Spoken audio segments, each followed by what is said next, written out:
Hello, I'm David Hunt and welcome to The Art Hunter. My guest today is a powerhouse in the arts world. She is, listen to this, award-winning artist, designer, author, illustrator, publisher, photographer, gallery owner, and has this amazing little store, a design store. So much to talk about. But more importantly, the logo that I'm wearing, the Art Hunter logo, and it's also just over my shoulder, as you can see, she came up with the name and the logo for the Art Hunter, which is me. I'm talking about Maree Coote. Hello, Maree. Hello, David. That's a bit of a build-up. Well, you are extraordinary. You're an extraordinary artist. And I've got to know you over the years, probably 7 or 8 years or more. Maybe more. Actually, I reckon it's more 12 or 13. And you know, like your background, you started off in the advertising world. That's right, yes. I start off as an advertising art director and then add writing to the mix until you're creative director, and work on all kinds of fantastic projects and meet all kinds of fantastic creative people. And, you know, that involves costume and puppetry and sound and music design, all sorts of things. So it's a fabulous training ground. And if you stay involved, you can learn and be inspired by all of those people and all of those different, you know, opportunities. Yeah. So when did the moment come where you thought to yourself, okay, it's time to move on and time to take the plunge? In the arts, it's not an easy step, No. but you jumped in, and wow, you haven't looked back since you made that plunge. It's a combination of two kind of events. One is I was working on the Spring Racing Carnival at one stage, way back before it was quite as big and fabulous as it is now, but anyway. And I had an idea to make the Melbourne Cup and the Melbourne Saucer. Ha ha, visual pun. And little horses running around the cup and little horses running around the saucer, and it says the Melbourne Cup and the Melbourne Saucer. Oh, how cute. And I put it to the Spring Racing Carnival and said, why don't we do this? And they said, no, I don't like it. So I said, well, I'm going to do it. So I made the 1,000 sets of them, which was a number because, let me tell you, Moorabbin is not Milan. And it was very, you know, but after a career in advertising, you're used to making everything just occur. It just happens. And so you don't take no for an answer, so you get there in the end. I sold 1,000 cups to Maya, which was my first order. And so there's just park that idea. And then when my dad died, I was wandering around taking photographs of the city because he used to take me to all kinds of wonderful places in Melbourne.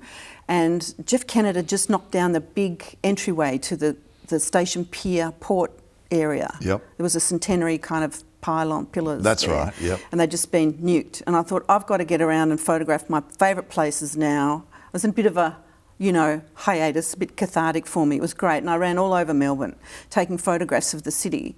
And I was in the city one day and I took a photograph of Swanston Street sign. I was shooting the Flinders Street station.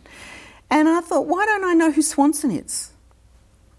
You know, you can bet if I was in New York, you would know who Madison was and who the streets were named for. Why don't we know? So having gathered up all these gorgeous photos and quite a few questions about the city, I thought, well, look, I'm a professional woman, been to uni. If I don't know this stuff, other people don't know it either, perhaps. So took myself off to various libraries to do some research, and 395 pages later had the first edition of the Melbourne book. And so I had the Melbourne Cup, I mentioned, and now I had the Melbourne book. Which went on to win awards? Yes, here and in New York, funnily enough. And my husband and I thought, look, why don't we just do this thing, because I've been designing objects and, you know, making art for a long time, and so we just jumped into it in South Melbourne and in that little gallery space. And what's the store gallery called? Melbourne Style. And it's called Melbourne Style because when I was in Japan, everything is France style, America style, cowboy style, you know, England style. And I'd spent a bit of time over there and loved all that. So I have a big Japanese following here at Melbourne Style now, which is fantastic. And we basically design and sell and show other people's work about Melbourne, for Melbourne, inspired by Melbourne. But it's not the tacky stuff, is it? It's not Oh, that no, real not allowed to have any souvenir tacky stuff. No. It's very stylish. There's a real style to everything you do. Yeah. But yeah, like a lot of it. You said it's a lot of other people's design, but it's some mostly of it's, mine, and then I have shows of other people's work 2, 3, 4 times a year. In the gallery upstairs? In the gallery upstairs. Sometimes, say, with the Art Hunter show, we're having the rolling window show, and that's a bit COVID related and so on, but, you know, program of 10 weeks, 10 artists, those sorts of things. So different horses for courses, different things. Sometimes it's my rules, so I say it either has to be about Melbourne or you can't come in, or I like it so much if you're from Melbourne, doesn't matter what it is, or, you know, but it's just to keep a lively presence of Melbourne art made by Melburnians or about Melbourne on offer for the local South Melbourne area and anybody else who wants to. Yeah. And our international market is really good.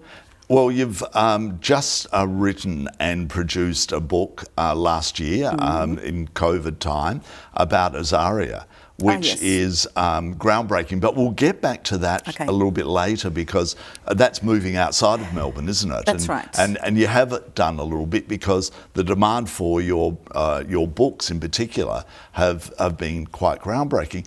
But look, let's go through the process of, you know, like some of the picture books that you do are, you know, like you design all the art through your graphic design background, but they're real pieces of art, aren't they? You know, like you really go for it. And what you do, you lift a particular page out, and you then, you know, have a limited edition print of that. Yeah, that's true. In some cases, that's like, for example, the children's book I did on Melbourne.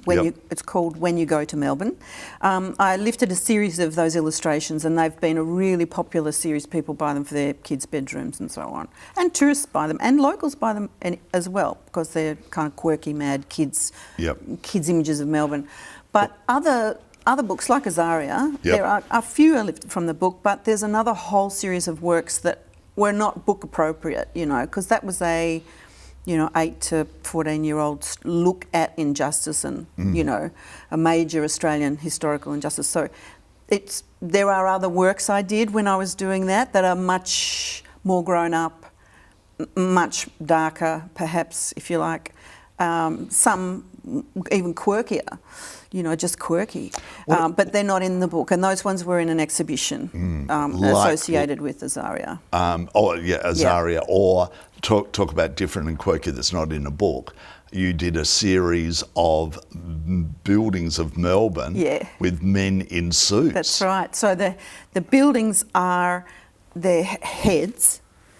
I think there's one image we could look at, and the buildings are their heads, and they're all wearing suits. So it's all the buildings that you know in the CBD, and all the boys are there together with their ties, and one's got a cigarette and so on. And their heads are the building, so it's actually, you know, 101 Collins or the Manchester Unity building or whatever. When I look at the grid, to me, it's always those towers I see there every time I look there. To me, the grid has always been very masculine. It's a really male place. Okay. They're kind of phallic anyway, you know. that's what that kind of architecture does to me. I like Gaudi and you know, rounded shapes. And colourful, very colourful. Talking about Gaudi. As far as architecture goes, though, I mean. So anyway, I collected up all my favourite buildings of Melbourne because I love all the old darlings, the Manchester Unity, the Town Hall, you know, all that. The cathedral, Century building and so on. Which is not a suited man. It's actually... the cathedral man has a collar. And a couple of well-known apartment towers, even down to St Kilda Road, you know, those. They stand there with their arms around each other. Yeah. And what did you do with that, apart from the prints that you have? I had an exhibition, and we're down to the last one. Oh, wow. I sold another one yesterday, another really big one yesterday. So that's wonderful. People are engaging with them. I think they were a bit confronting. I did call the exhibition erections because they are... you know, architectural erections, and so I'm just cheeky like that. I'll do that. That's how it is. But you also produced a plate with, I did, yes. You know, like about 6 of the... A ceramic plate that you can use to eat from, or you can use as a show plate that comes with a stand, and it has about 8 or 9 of the building men as I call them, across the plate there together. Yep. And it has highlight gold ink highlights on the Eureka building, the top of the Eureka building, and also on the new one, Australia building. Yeah. In well, that City is Road. So different and so unique, and it's so good that people are still buying, because that's 2 years ago probably it would be. Yeah, I had about 3 or 4 left. Yep. And someone's just come and scooped up a couple, so fantastic. That's great. How exciting is it for an artist when something that is a couple of years old that people are still interested in and want to buy it? Look, when I started this little gallery, if someone liked something, I almost gave it to them. So thrilled they liked it. My first work was on Ned Kelly. I did a series of Kellys, which I still really love, and they all went. But when people would come and really fall in love with them and want to buy them, I almost wanted to give them to them. It was great. Yeah. It took me a while to go, okay, let people, And it doesn't matter if it doesn't sell this week or whatever. I do it for me anyway, and so if they're still there, I still love them. Yeah. I don't make art just to sell. Yeah. I think if you get up in that area, that's really not a good place to be creatively, And I know a lot of people have to make, what they can make out of, and do more prints and so on. But I have to move on. Yep. I can't sustain that interest level in I tend to go story to story, so it's Kelly's or Melbourne's architecture or Azaria or whatever the thing that is engaging me at the moment. Yep. And once I'm fully engaged in that subject matter, I'll do that and try to explore it in all the ways I can. It might be a book and then an exhibition and then a plate, or it might be, textiles. I might make it into textiles, so whichever medium I'm inspired to go with that particular theme. And then once I'm done, I'm kind of done. I don't want to stay around. there. Yeah. No. But then there was the one that you were sitting there. Somebody came from overseas when people were travelling, saw it, and only just recently, or probably 6 months ago, who knows with COVID now, it was sold and it was packaged up and sent overseas. I think that's the big Nellie Melba. Yeah. Is that the one you mean? Yeah. I did a big portrait of Nellie Melba and it stayed for a long time. Yeah, interesting too what engages foreigners and what engages locals. So a lot of locals don't know our history anyway. Sometimes travellers are more open-minded to the backstory behind a piece of art. You tell them, oh wow, that's interesting, that this has got legs, it means something. Meaning is really important for me. I can't just do surface design. It needs to have that narrative meaning. And I find people love a title to an artwork, and I think that comes to meaning as well. They don't want Untitled 1, Untitled 2 and Untitled 3. That bores me witless. I like to see the conversation the artist is having with their own work, and that's evident in the title, I agree, yeah. And it starts it introduces you to some kind of level of understanding of what the artist is actually thinking or playing with, or what the relationship is that's happening between the artist and the artwork too. Yeah. So people love a narrative, they love a title, they like to see the backstory behind what brought the art about or the series about, yeah. All right, I'm just going to step back a little bit, which we're going to be jumping all over the place. When you go to Melbourne, you mentioned it, that a lot of people are using the prints for their kids' bedrooms. Explain to people what that book is about, because I love that book, and I have some nephews and niece, and I sent them that book, and then I took them off to Melbourne. Yes, people take that book and do a bit of a tour around the city. I had done the Melbourne book, and I've done 4 editions of the Melbourne book for adults. It's a contemporary history and modern culture and so on. And I was in the bookshop one day and I saw a kid's book, The Lion in Paris, and then a trip to London and a day in New York, and I thought, where's the Melbourne book for kids in Melbourne? There's none. And it's simply because publishers won't take on a book that narrow. They wouldn't then anyway, now they do. Yep. But no one would have taken that on because it's only one city, and one city and perhaps its visitors. So I did it. Because I publish all the volumes that I make. So I published the book on Melbourne called When You Go to Melbourne for Kids, and basically it's dedicated to my mum. She used to take me to Melbourne and teach me all of the little the rat runs through to Grave Street and up here and through that lane and down and under till you get to the Maya, cafeteria where we'd have lunch, and where the ladies' lounge is in Maya, and you just would be this secret world that Mum knew. It was women's business. It was not men's business. Dad was down the beach on the cliffs, where we're taught surfing and all the rest of it. But this was Mum's domain. And where's Le Louvre at the top of Collins Street? Up we go and have a look in the window at Le Louvre, which is, the temple of fashion. Yeah. And where's the cakes? Oh, they're in the Hopeton Cafe, and, all the best. Yeah. And she would take me around and show me everything, and we'd have great days in town together. My sisters preferred to surf. I preferred to window shop with Mum. And so it's dedicated to her, and it's, when you go to Melbourne, see if you can see all the things that I saw when Mum took me. Yep. And on it goes. And all the bridges are there, and lots of trams, of course. Seagulls, you've got to count the seagulls. Sort of, some cynical and ironical seagulls and pigeons that make commentary on the way through. Sarcastic remarks and jokes. Then you mentioned about the Melbourne book, but then you did the Art of Melbourne.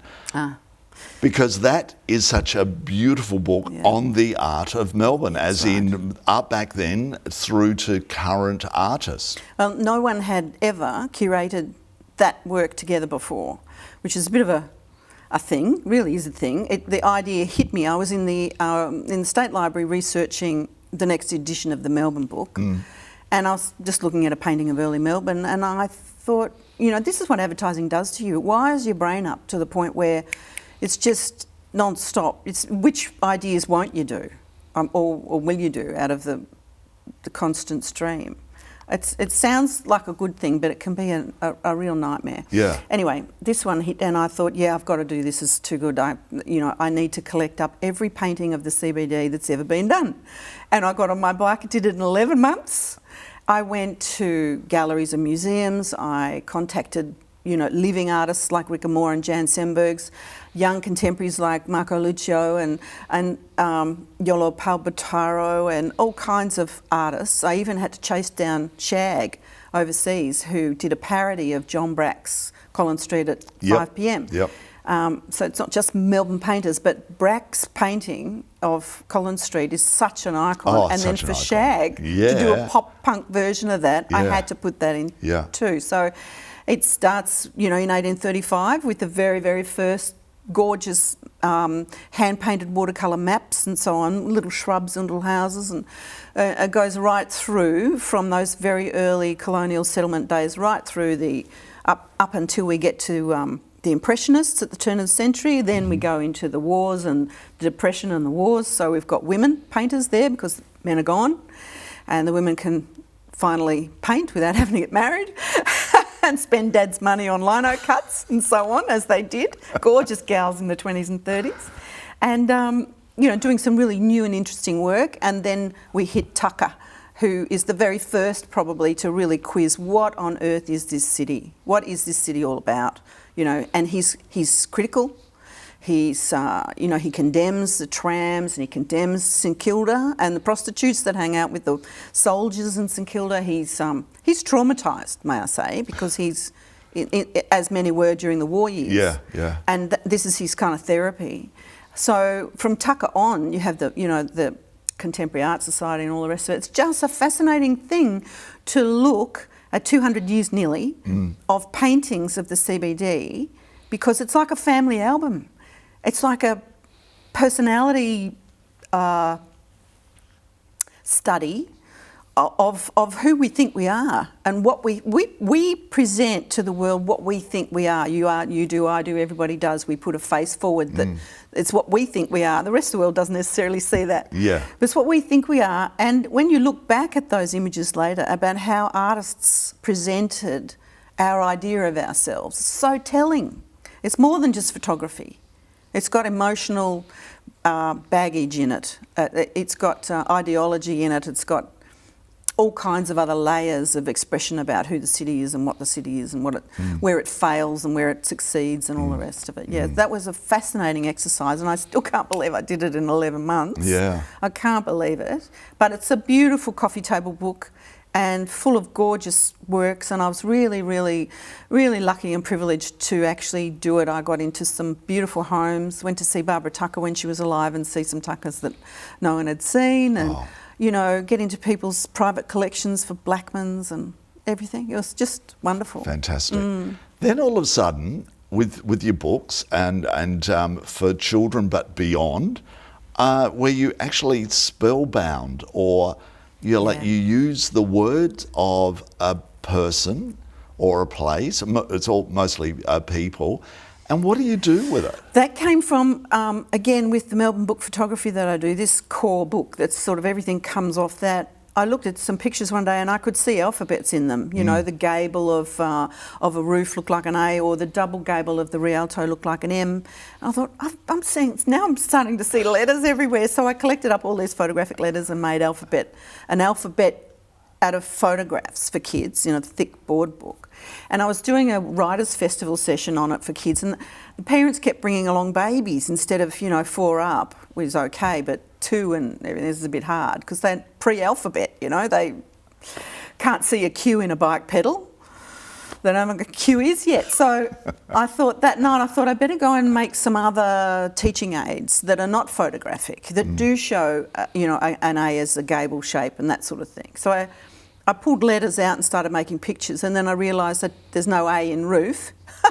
So we have to throw them all out and start again, Maree, and make them spell the thing correctly. So, you know, castle instead, or whatever it might be, or do house a different way.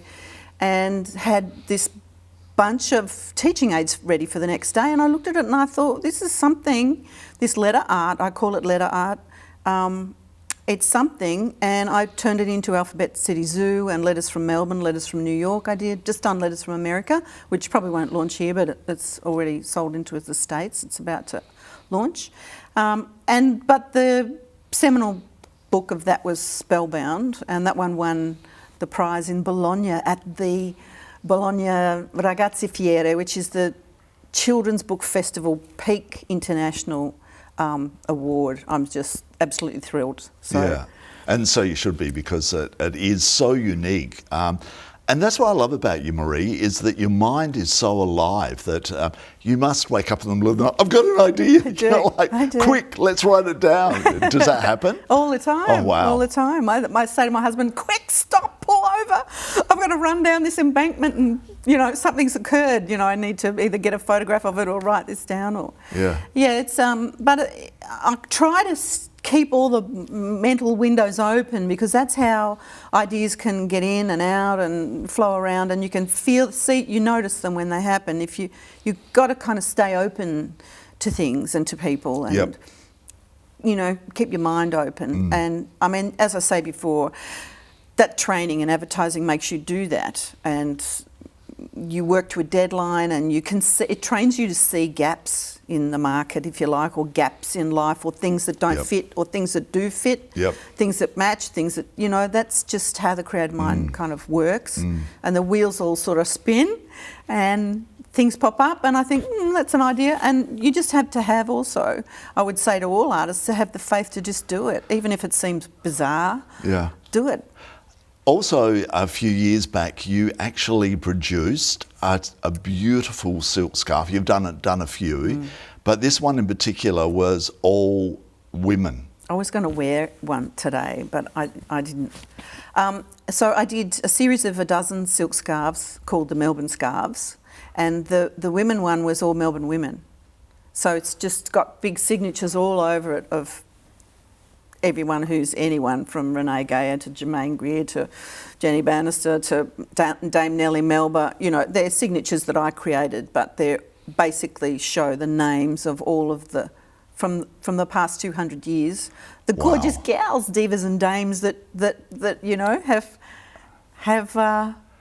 flourished here. And what a great or arrived here or gone from here. I pinch anyone. Like Kylie was here, but she went, that's okay. Other people have been somewhere else and landed here, like Julia Zamiro, for example, but then she's gone again. So, you know, the rules. How was that accepted by women? You know, like, they sold out. Everything's sold out. They're all gone. Yeah.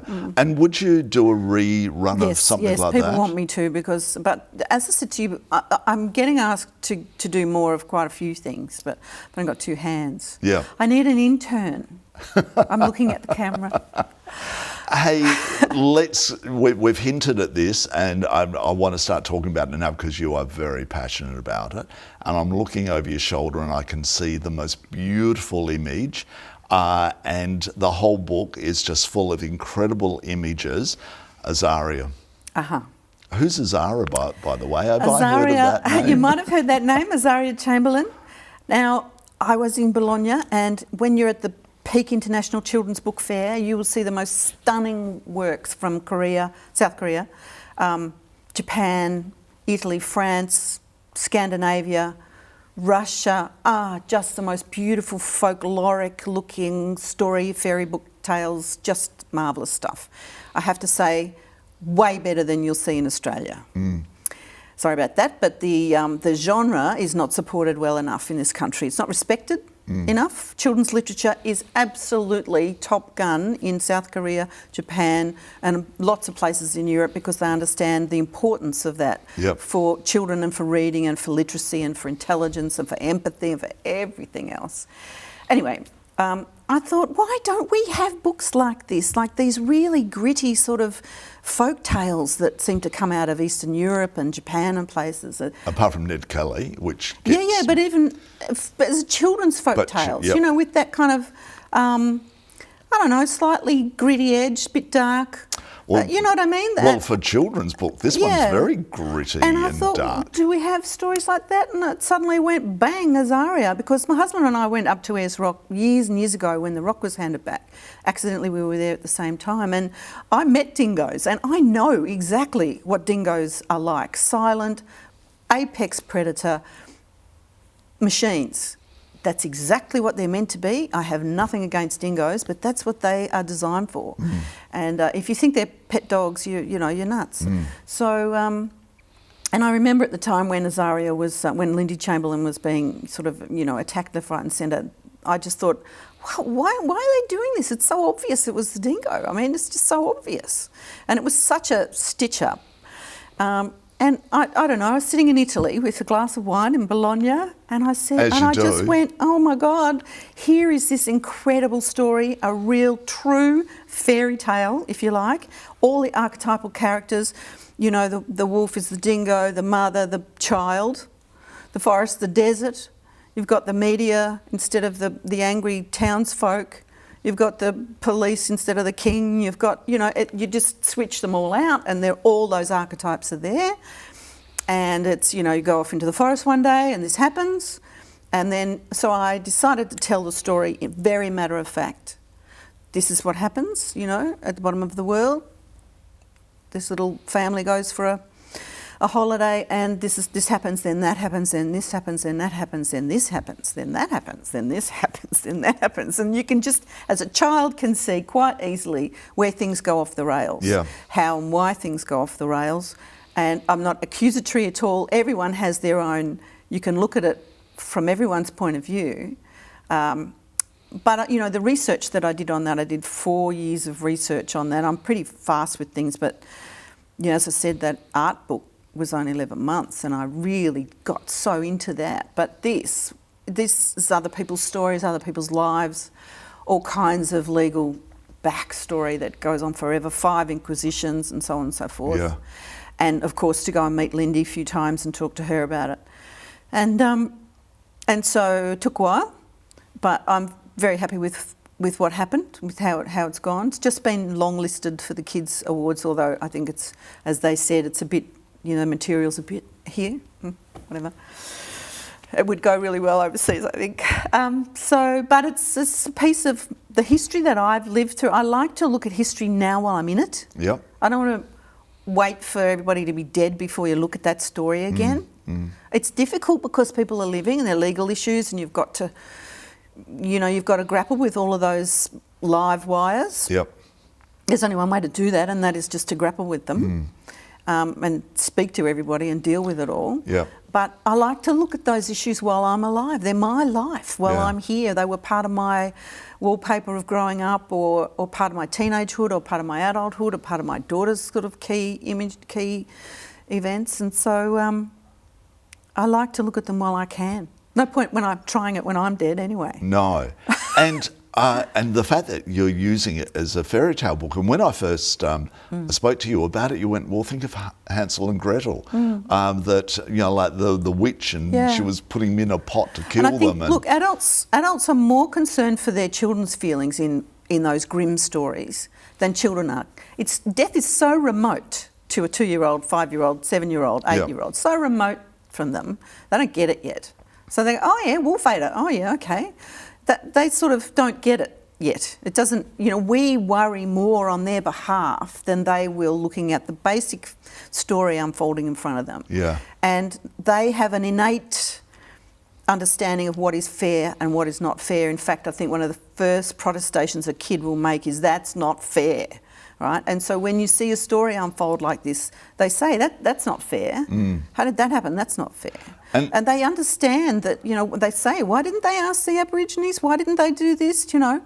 And it's really interesting because it's about media, it's about media storms, it's about media bias, and, you know, this is back in the 80s when The Exorcist was on at the movies and people were all up into the paranormal and all that, you know. So they were, it's like what happens with the royals. It's just everything gets carried away, and kids need to question everything, question the media, question the law, I think, you know, as much as they can.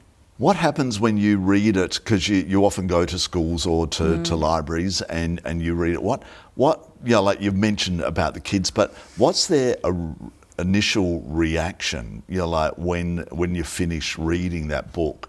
They're more sophisticated than you would think, even though I said all of that scary stuff is remote.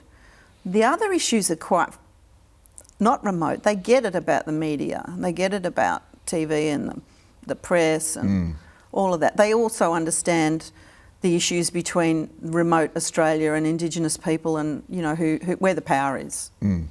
They get that stuff.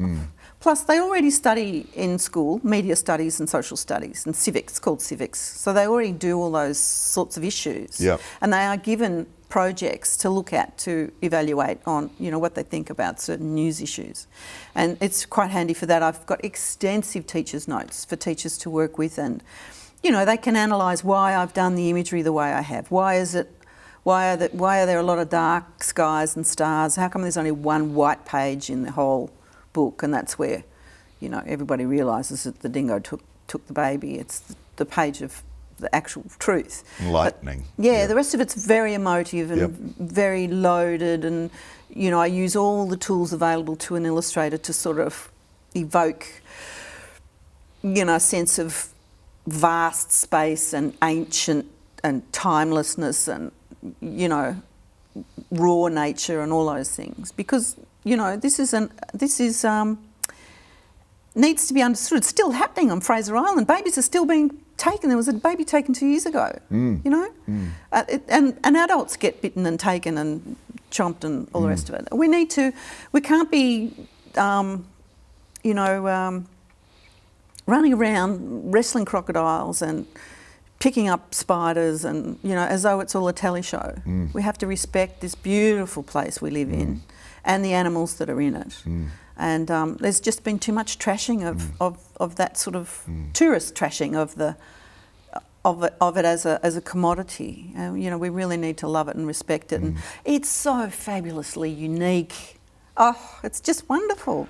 And talking about unique, the illustrations are just beautiful. Thank you. One in particular, which I am looking at over your shoulder, is Ezrock with the baby asleep as if it's in the crib, with the beautiful sky, you know, like the night sky. How long did it take you to come up with that image, that thought pattern, the beauty of the images like that are in the book? As I said, it sort of started to foment in Italy, and then I would just do scribbles here and there and start working on it. But the rock is central to the story, and the baby is central to the story. So to make both of them one entity, you know, just by using that shape and then using lines to create a little swaddled babe into the same shape. And then the rock throws a shadow. I'm not sure if it's the image you've got here today, but the rock throws a shadow in the shape of the dingo. And so all three are linked, and all three are linked forever. And not one of them is guilty. No one's guilty here. They're all doing exactly what they're meant to do. The baby smells delicious, you know. A new milky baby is just, mothers can't get enough of them, fathers, nanas, poppers can't get enough of that, you know, whole thing. The dingo is just doing exactly what apex predators are designed to do. Yep. This is a really unique wilderness, incredibly unique wilderness. And the rock itself is just this commanding heart.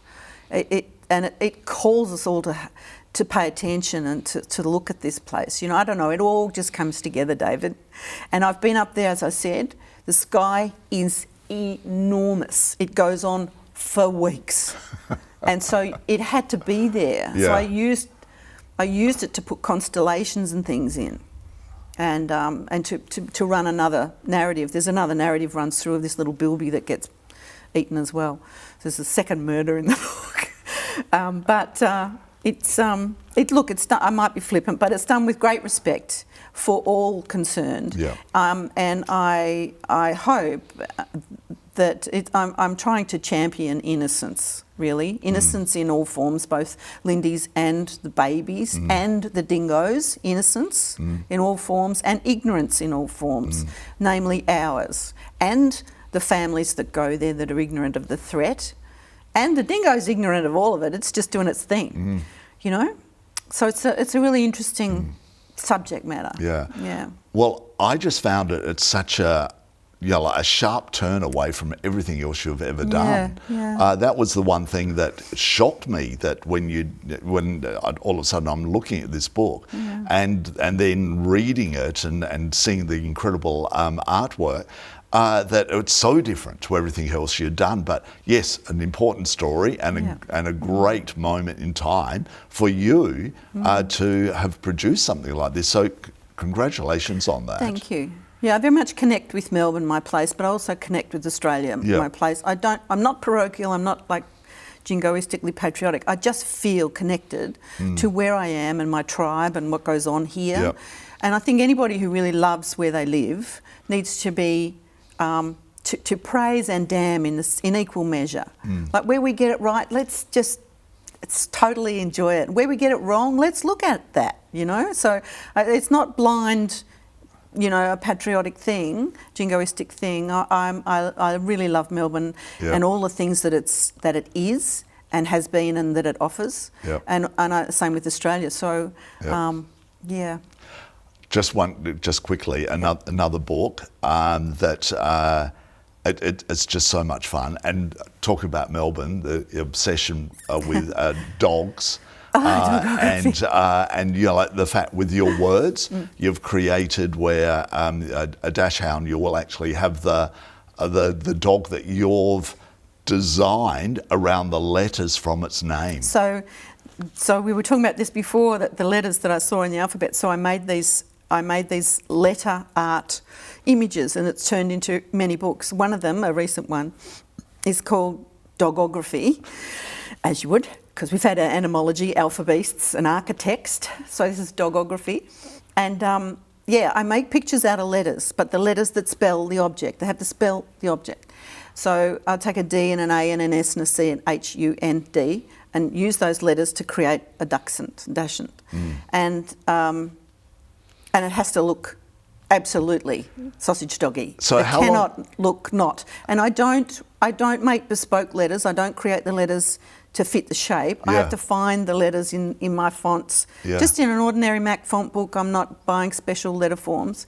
I'm trying to get kids to notice, to look around them and say, wow, look, that shape is that shape, and that's interesting, that's there, and just to observe, to notice what goes on around them in life and what shapes remind you of other shapes, because that's that creative connection thing. You know, you need to filter in your environment and then put it back out in a way that you see it, you know.